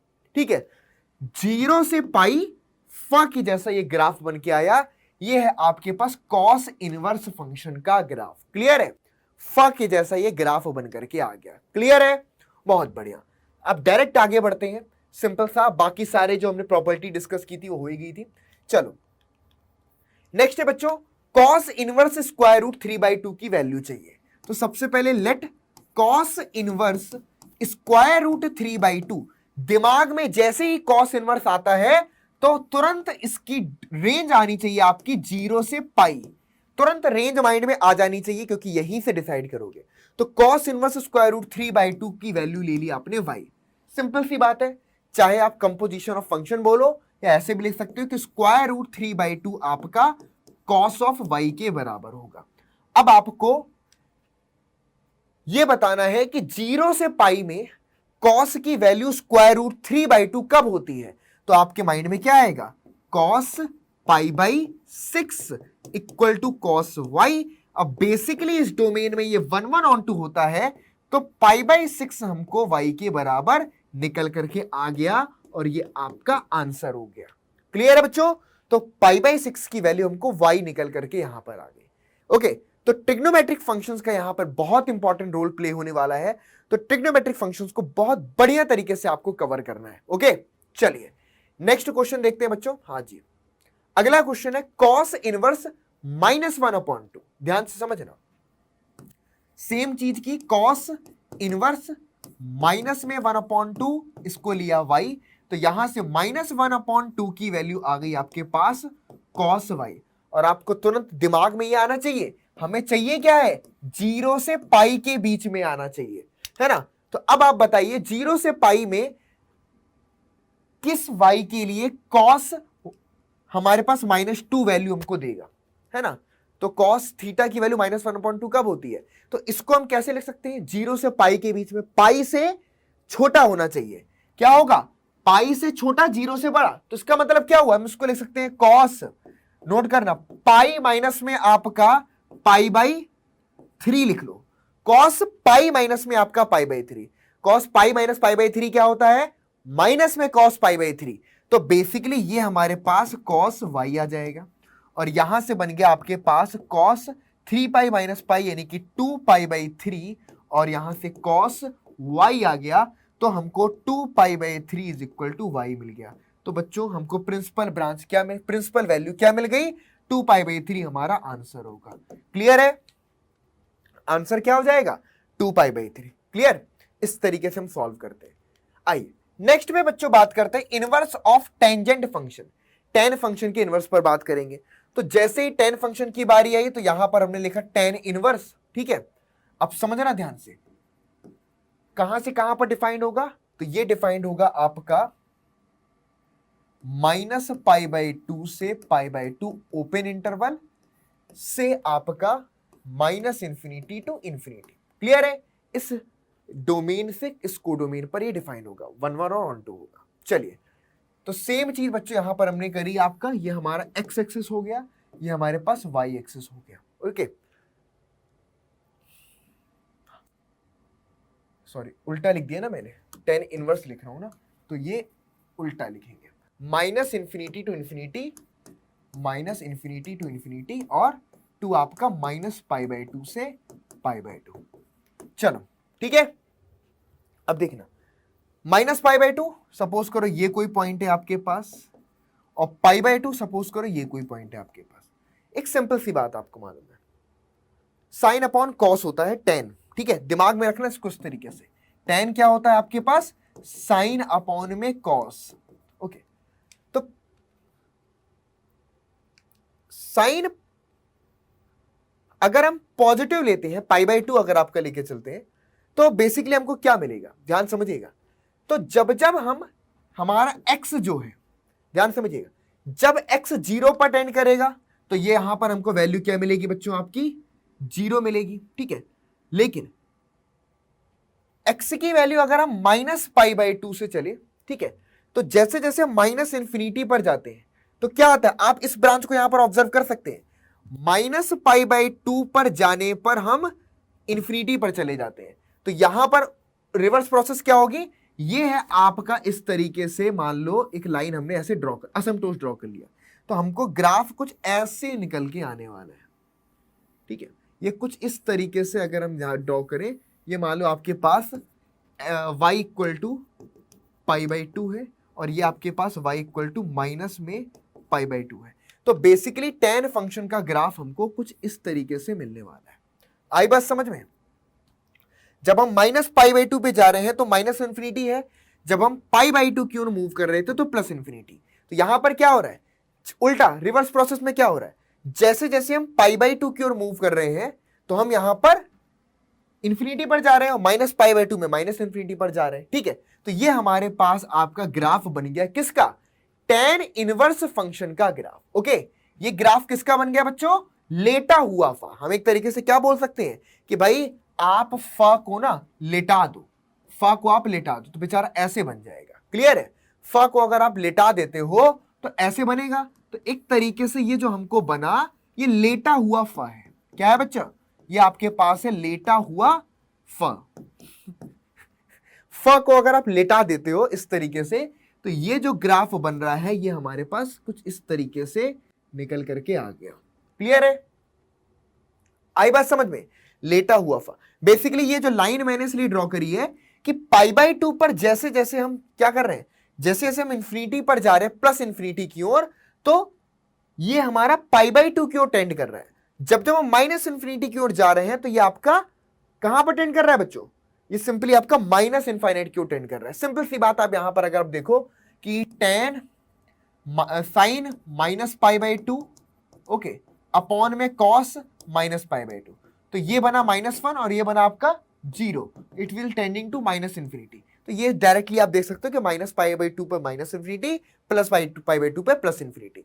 तो थोड़े टेक्निक्स अप्लाई करके हम ग्राफ यहां पर प्लॉट करेंगे। क्लियर है, चलिए, तो ये हमारे पास tan इनवर्स फंक्शन का आपका ग्राफ बन गया। डन।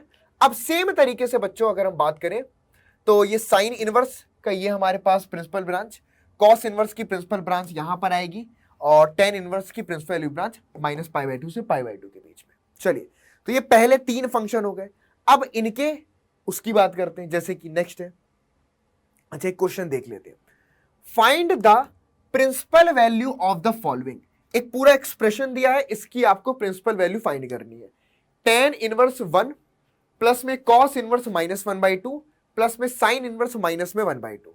ओके, इसकी प्रिंसिपल वैल्यू आपको बतानी है। देखो ध्यान से, 1 by 1 सॉल्व कर ले तो आपको मालूम है कि tan inverse 1 is equal to y, तो that means 1 is equal to tan y। तो यहां से हम लिख सकते हैं कि tan π/4 इज इक्वल टू आपका tan y। तो यहां से हमको मिल गया कि y की वैल्यू आपके पास π/4 होगी। किसके रिस्पेक्ट में, tan इनवर्स 1 के रिस्पेक्ट में।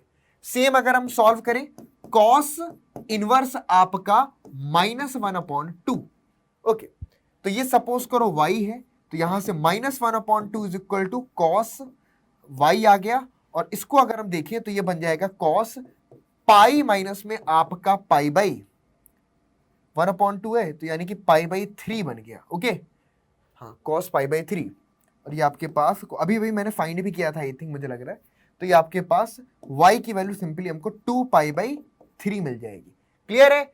नेक्स्ट में साइन इनवर्स -1/2 है, तो sine inverse -1/2 is equal to y, तो -1/2 is equal to sine of y, और यहां से आ जाएगा साइन माइनस में π/3,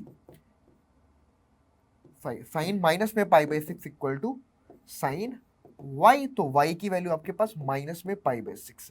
सबकी वैल्यूज को यहां पर रख दो, तो tan इनवर्स 1 हमारे पास π/4 आया, cos इनवर्स -1/2 हमको प्लस में 2π/3 आया, प्लस में साइन इनवर्स -1 हमको माइनस में आपका π/6 आया। क्या आया, माइनस में आपका π/6। सॉल्व कर लोगे यहां से तो कितना आएगा, 12 हमारा एलसीएम बना, तो 4 3 जा 3 4 जा, तो 4 2 जा 8 पाई, और 6 2 जा तो माइनस में 2 पाई। क्लियर है? तो यहां से क्या बना 6 पाई और 3 पाई, यहां से बन गया 9 पाई बाई 12, 3 से डिवाइड कर लो तो 3 पाई बाई 4 आपका आंसर आ जाएगा। आंसर क्या आ जाएगा बच्चों 3 पाई बाई 4। तो सबको पहले आपने यहां पर सिंप्लीफाई कर लिया, tan इनवर्स, cos इनवर्स और sin इनवर्स, फिर सबकी वैल्यूज को यहां पर रख करके आंसर निकाल लिया। Answer is 3 pi by 4। ठीक है, आ गया? क्लियर है? नोट कर लो, आंसर इज 3 पाई बाई 4। आपका आंसर 3 पाई बाई 4 यहां से हमको निकल करके आएगा।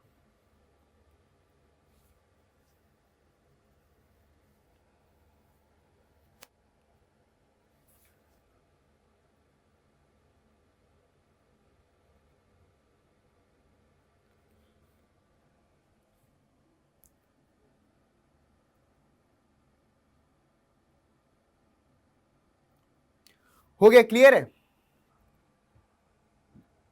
y is equal to minus में pi by 6। Done.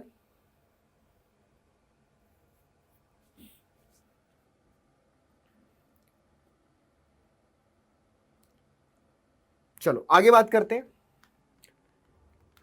Next question है आपके पास साइन इनवर्स 1/2 इंटू में 2 साइन इनवर्स माइनस में 1/2। ठीक है, सॉरी कॉस इनवर्स 1/2।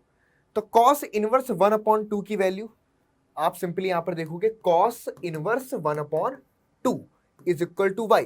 तो 1/2 इज इक्वल टू आ जाएगा आपके पास कॉस ऑफ वाई। तो ये आ जाएगा आपके पास कॉस सिंपली पाई बाई 3 के बराबर, और ये बन गया आपके पास कॉस वाई। तो पाई बाई 3 की वैल्यू हमको क्या मिल गई बच्चों, वाई मिल गई। क्लियर है? ये हमको क्या मिल गई, वाई मिल गई। सिमिलरली साइन इनवर्स आपके पास क्या दिया है बच्चों, 1/2। क्लियर है? इज इक्वल टू यहां पर ले लो वाई। अब यहां पर अगर देखोगे तो 1/2 हमारे पास साइन ऑफ वाई के बराबर है, और यहां से सॉल्व करेंगे तो 1/2 is equal to sine y, मतलब कि साइन आपका पाई बाई 6, सॉरी उल्टा लिख दिया यहां पर, इसको चेंज करेंगे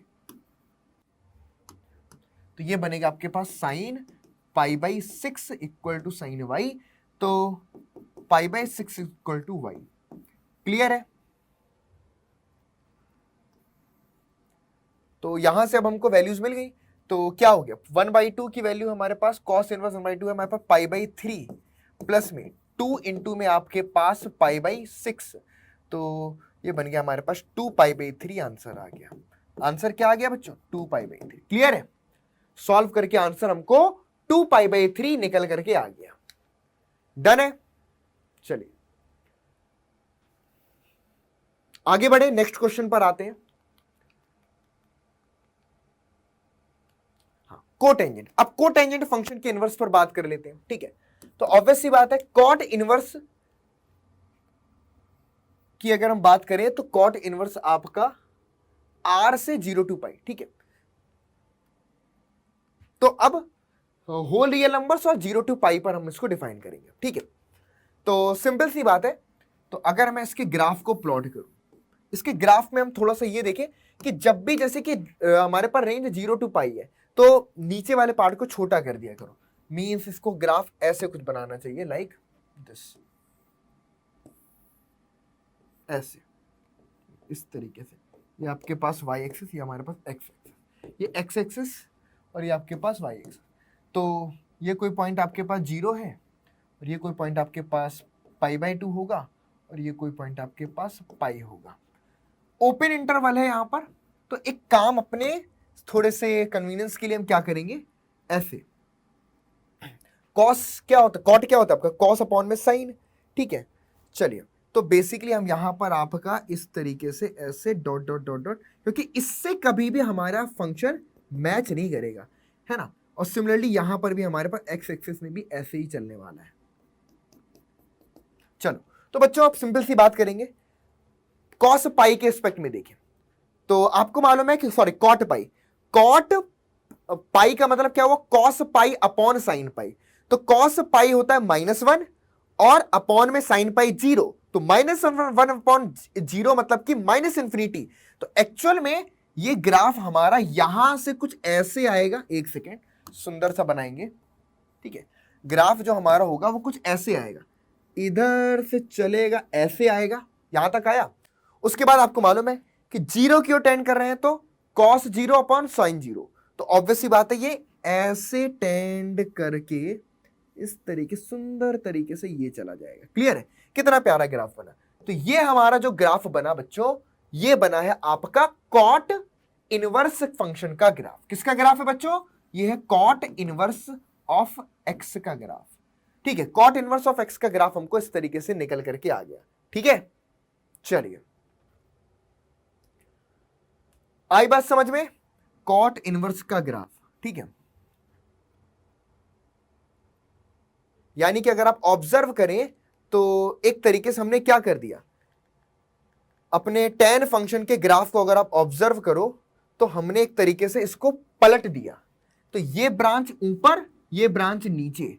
तो एक तरीके से अगर हम देखें कि एक्स एक्सिस के रिस्पेक्ट में अगर हम मिरर इमेज, बस अंतर ये है कि ये -π/2 से π/2 पर था, लेकिन अगर आप डिफरेंस देखो ग्राफ का थोड़ा सा बनने के उस पे, तो अगर ये जो एक्स एक्सिस है इसको मिरर माने तो ये ऊपर की ओर ऐसे और ये नीचे की ओर ऐसे, तो कुल मिलाकर के बिल्कुल tan का, जैसे कि कॉट क्या होता है, कॉट इज द रेसिप्रोकल, या आप बोल सकते हैं cos is the tan, cot is the 1/10।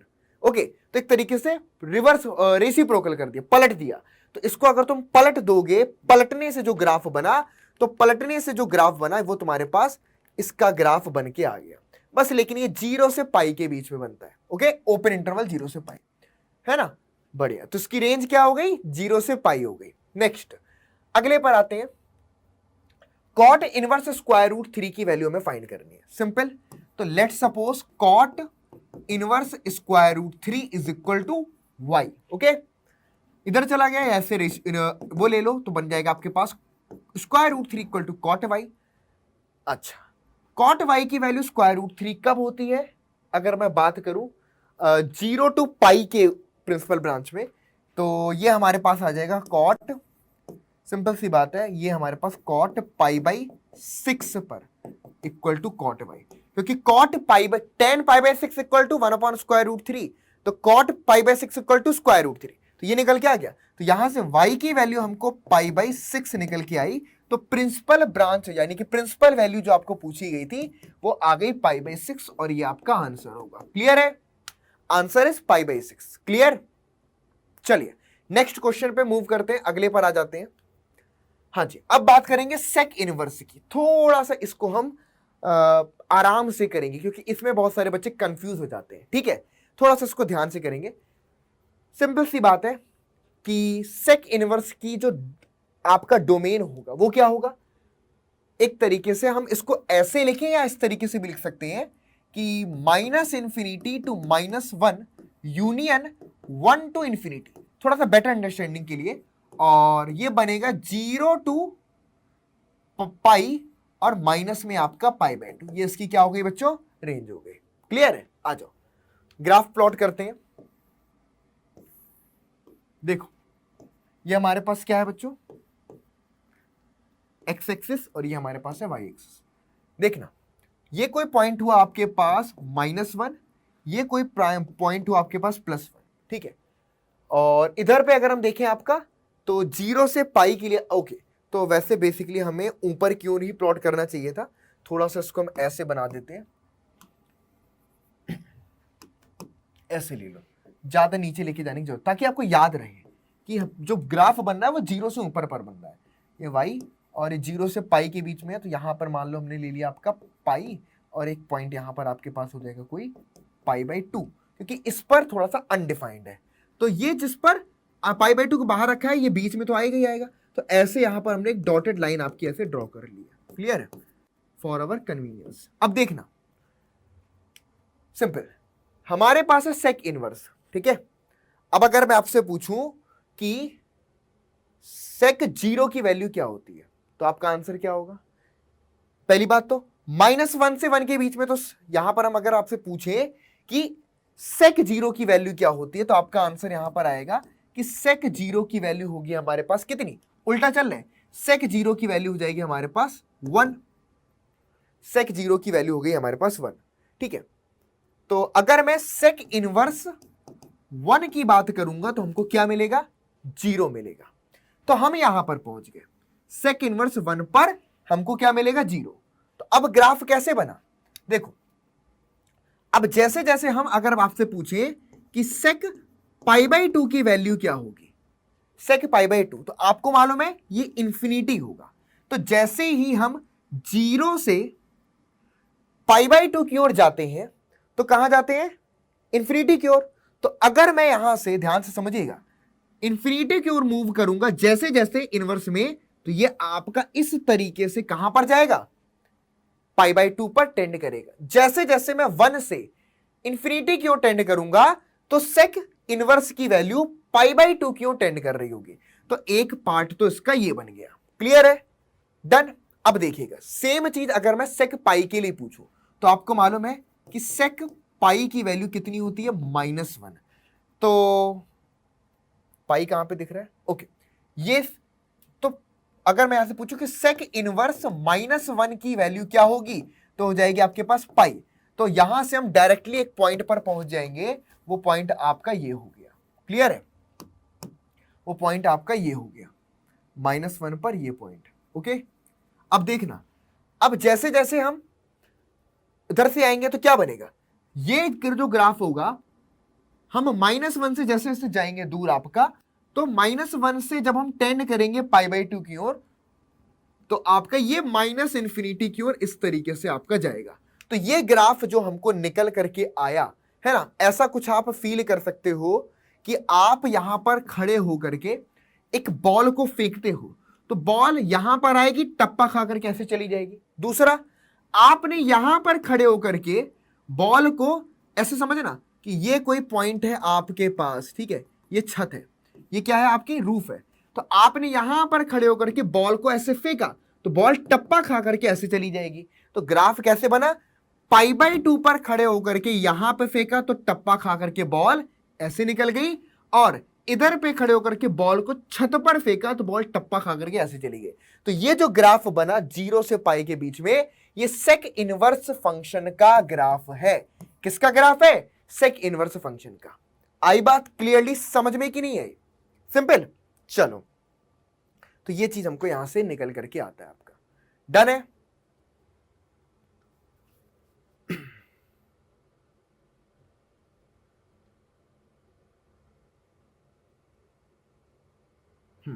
तो 1 पर डिफाइंड था, ओके। और कोई दिक्कत यहां पर, चलो नेक्स्ट पे आते हैं बच्चों। अगला जो हमारे पास है वो है सेक इनवर्स 2/√3। तो इसके अगर ग्राफ को प्लॉट करेंगे तो बनेगा सेक, सॉरी वैल्यू निकालेंगे 2/√3 इज इक्वल टू y, ठीक है, लेट। तो ये बनेगा 2/√3 इज इक्वल टू आपका सेक ऑफ y। अब सेक की टेबल में बताओ 2/√3 कब होता है, तो आपके माइंड में क्या आएगा सीधे, 2/√3 ये आपके पास बनेगा cos, sorry sec pi by 6, sec pi by 6 equal to आपके पास सेक वाई, क्लियर है, sec pi by 6 equal to sec y. तो यहां से हमको इसकी वैल्यू आ गई पाई बाई 6, तो वाई की वैल्यू कितनी आ गई बच्चों, पाई बाई 6 आ रहा है आपका प्रिंसिपल ब्रांच में 0 से पाई के बीच में, ओके। चलो डन है बच्चों। तो हमको क्या निकल के आ गया, सेक इसकी वैल्यू वाई की वैल्यू पाई बाई 6 हमको निकल करके आ गई। चलिए सेम बच्चों अगर हम यहां पर अब कॉसेक इनवर्स के लिए, लास्ट हमारे पास आ चुका है, अब इस पर बात करते हैं। तो अगर मैं कॉसेक इनवर्स के लिए बात करूं, ठीक है, अब लास्ट है हमारे पास, इसका इनवर्स ग्राफ हम देखने वाले हैं। तो सिंपल सी बात है, ये कहां से कहां पर, -इंफिनिटी टू -1 यूनियन आपका 1 टू इंफिनिटी, और ये आपकी इसकी रेंज हो गई। चलो, तो इसके ग्राफ को अगर हम प्लॉट करें तो ये एक्स एक्सिस और ये आपके पास वाई एक्सिस, और यहां पर अगर हम देखें ये कोई पॉइंट है आपका -1, ये कोई पॉइंट है आपके पास +1, -π/2 मान लो यहां पर कहीं पर कुछ है, और +π/2 मान लो आपका यहां पर कहीं कुछ है, 0 से डोमेन से बाहर है, क्लियर। अब आप ऐसे देखिएगा, अगर मैं आपसे पूछूं कि कॉसेक π/2 की वैल्यू क्या होगी, कॉसेक π/2 की वैल्यू क्या होगी, तो कॉसेक π/2 मतलब कि आपका कॉसेक π/2 की वैल्यू होगी 1। तो इस पॉइंट पर पहुंच गए। तो अगर मैं उल्टा बोलूं तो यहां पर कॉसेक इनवर्स 1 की वैल्यू क्या होगी आपके पास π/2, कॉसेक इनवर्स 1 की वैल्यू क्या होगी हमारे पास π/2, तो कॉसेक इनवर्स 1 की वैल्यू हमारे पास π/2 होगी। ठीक है, सेम चीज अगर मैं यहां पर इसके लिए देखूं कि -1 के रिस्पेक्ट में, तो कॉसेक -π/2 की वैल्यू क्या होगी -1, तो कॉसेक इनवर्स -1 की वैल्यू होगी माइनस में π/2। तो हम यहां पर आपका पहुंच गए इस पॉइंट पर। क्लियर है? चलो अब यहां पर भी हम कुछ नहीं करने वाले, सिंपल इधर पर खड़े होकर के हम बॉल फेंकेंगे, तो बॉल क्या होगी, टप्पा खा करके निकल जाएगी। ठीक है, तो जैसे ही हमने यहां फेंका तो बॉल टप्पा खा करके ऐसे निकल गई, और सेम इधर पे खड़े होकर के हमने बॉल को ऐसे फेंका यूं, तो बॉल टप्पा खा करके ऐसे निकल गई। तो बस टप्पा हमको खिलाना है। ठीक है, इधर पे खड़े होकर के बॉल को आपने यहां पर फेंका, पहले आइडेंटिफाई कर लो पॉइंट -π/2 और π/2 वाले। क्लियर है? उसके बाद आपने यहां पर देखा कि 1 और -1 कब मिल रहा है, यहां से खड़े होकर बॉल फेंका, टप्पा खा करके ये निकल गई, ऐसे फेंका ये निकल गई। ये ग्राफ आपको निकल करके किसका आ गया, कॉस इनवर्स फंक्शन का ग्राफ निकल के आ गया। किसका आ गया बच्चों, कॉसेक इनवर्स का ग्राफ हमको ये बन करके आपका आ गया। ओके, और इस तरीके से हमने सभी इनवर्स ट्रिग्नोमेट्रिक फंक्शंस के ग्राफ को प्लॉट करना सीख लिया है कि कैसे हम किसी इनवर्स ट्रिग्नोमेट्रिक फंक्शंस के ग्राफ को प्लॉट करेंगे। जीरो पर आपको मालूम है कि जैसे जैसे हम जीरो पर टेंड करेंगे तो उस कंडीशन पे क्या होगा। ठीक है, तो एज वी गोज टू -∞, तो हम जीरो पर टेंड करेंगे। ठीक है, क्योंकि 1 कॉसेक है आपके पास, 1 कॉसेक एक तरीके से कॉसेक, मतलब कि जब हम जीरो पर टेंगे -∞। ठीक है, तो ये इधर चला गया, और जैसे हम पॉजिटिव डायरेक्शन में जाएंगे तो +∞ की ओर जाएंगे। चलिए, तो ये बेसिकली हमको ग्राफ बन करके आपके आ गए। ओके, बढ़िया। आइए क्वेश्चन देखते हैं इस पर बेस्ड। कॉसेक इनवर्स माइनस में √2, तो सबसे पहले हमने लिया लेट कॉसेक इनवर्स माइनस में √2 is equal to y। Okay, तो यहां से आया -√2 इज इक्वल टू आपके पास कॉसेक इनवर्स y। इसको हम लिख सकते हैं माइनस में आपका, इसको हम लिख सकते हैं माइनस कॉसेक इनवर्स √2 आपके पास होगा π/4 पर, माइनस में π/4। नोट करिएगा, कॉस, एक सेकेंड, इसको हम लिखेंगे आपका सिर्फ माइनस, यहां पर गलत ले, तो कॉसेक -π/4 की वैल्यू जो होगी वो माइनस में √2 होगी, और इज इक्वल टू आपके पास कॉसेक, ये गलत माइनस हो गई। ठीक है, तो यहां पर कॉसेक y, तो y की वैल्यू आपके पास यहां से माइनस में π/4 निकल के आ गई। क्लियर है? y की वैल्यू कितनी आ गई यहां से, माइनस में π/4। तो इस तरीके से ये प्रॉब्लम आपकी सॉल्व हो जाती। क्लियर है? एनीवन, कोई डाउट यहां पर? तो ये क्वेश्चंस आपके कंप्लीट होते हैं। एक लास्ट क्वेश्चन है आपका यहां पर, tan इनवर्स √3 माइनस में sec inverse -2 is equal to, इसकी वैल्यू आपको बतानी है। तो सबसे पहले अगर हम tan इनवर्स √3, आप लोग भी कमेंट बॉक्स में आंसर देकर के बताओगे। ठीक है, कमेंट बॉक्स खुला हुआ है, कमेंट बॉक्स में आंसर करिए और बताइए इसका क्या आंसर आएगा। tan इनवर्स √3 अगर मैं बोलता हूं y के इक्वल है, तो √3 की वैल्यू आपके पास क्या आ जाएगी, tan y के बराबर। नाउ tan y की वैल्यू √3 कब होती है, यानी कि ये बन गया आपके पास tan π/3 is equal to tan y, तो y की वैल्यू हमको यहां से π/3 मिल गई। Okay, now similarly sec inverse -2 की बात करें, इज इक्वल टू y, तो -2 इज इक्वल टू आपके पास sec y, और इधर से हम देखेंगे तो ये बन जाएगा sec पाई माइनस में ये बन जाएगा आपके पास π/3 और इक्वल टू sec y, तो यहां से आ जाएगा हमको कितना, y की वैल्यू सीधे सीधे आपके पास 2π/3। क्लियर है? बहुत बढ़िया। यहां पर रखोगे अगर आप तो क्या बना, π/3 माइनस में आपका 2π/3, तो हमारा आंसर आएगा माइनस में π/3। तो ऑप्शन नंबर बी यहां पर इसका राइट आंसर बनेगा। क्या बनेगा, ऑप्शन नंबर बी माइनस में π/3 इसका राइट आंसर बनेगा। तो इस तरीके से बच्चों इस प्रॉब्लम को हम सॉल्व करते हैं। तो आई होप आपको ये बढ़िया तरीके से समझ में आया होगा। तो जितना आपके सिलेबस में है, अगर मैं बात करूं 12th क्लास के, तो इतना ही पोर्शन है जो आपके सिलेबस में है। आप अगर इतने क्वेश्चंस को भी ठीक तरीके से लगा लेते हो, एनसीईआरटी के कुछ और क्वेश्चंस हैं जो बेसिक इन्हीं पर बेस्ड है, उनको आप सॉल्व कर लेते हैं, तो इनवर्स ट्रिग्नोमेट्रिक फंक्शंस के सभी कॉन्सेप्ट आपके कंप्लीट हो जाएंगे। आप बोर्ड्स के एक एक क्वेश्चन कर सकते हैं, ठीक है।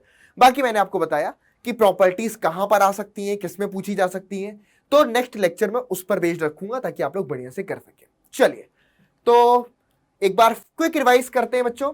तो साइन इनवर्स फंक्शन डोमेन -1 से 1, प्रिंसिपल वैल्यू रेंज आपकी ये हो गई।